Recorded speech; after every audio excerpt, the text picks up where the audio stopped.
Disease and health both take time. My name is Dr. Darby Campbell, and I want to go over this key concept of time as it relates to your health and your long-term future.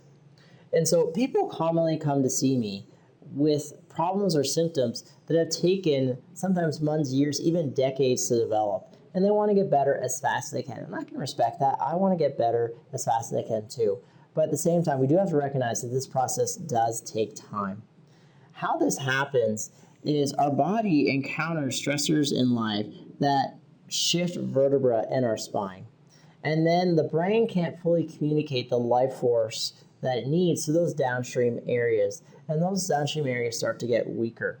And those weaker areas start to break down because they can't respond to the everyday stressors of life, and their performance starts to go down. And commonly, we're not really aware of this progression.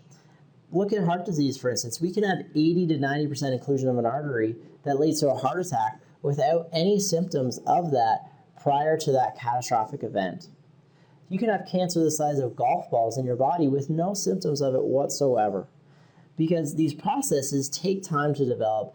And if we're relying on our symptoms or our perception or our feeling of health alone, we can get into some trouble spots. So commonly what happens is we're getting some dysfunction, disease that builds up in our body. And then patients will come to me down in the pain zone.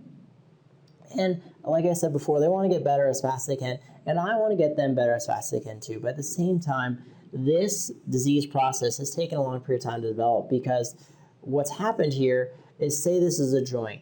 There's been a lot of arthritis that's built up. There's been a lot of dysfunction in that joint building up over time.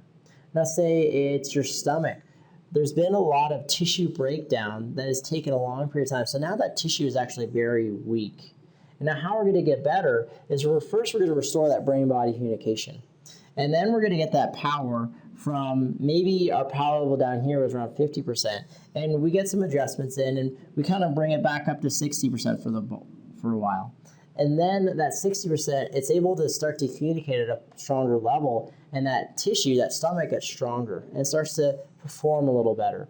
And then that continues over time until we get to that stomach, and now it's performing that maybe 75 to 80% function. We're not really having symptoms anymore, but we still want to continue to perform at a high level so we can continue to respond and maintain our health into the future.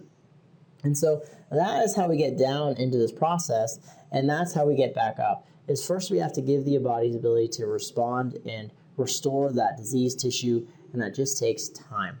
And so if you're really looking to truly feel and heal better from the inside out, you should come get a checkup with my wife or I, and we'll gladly get your body to a state where it can start to restore itself from the inside out naturally.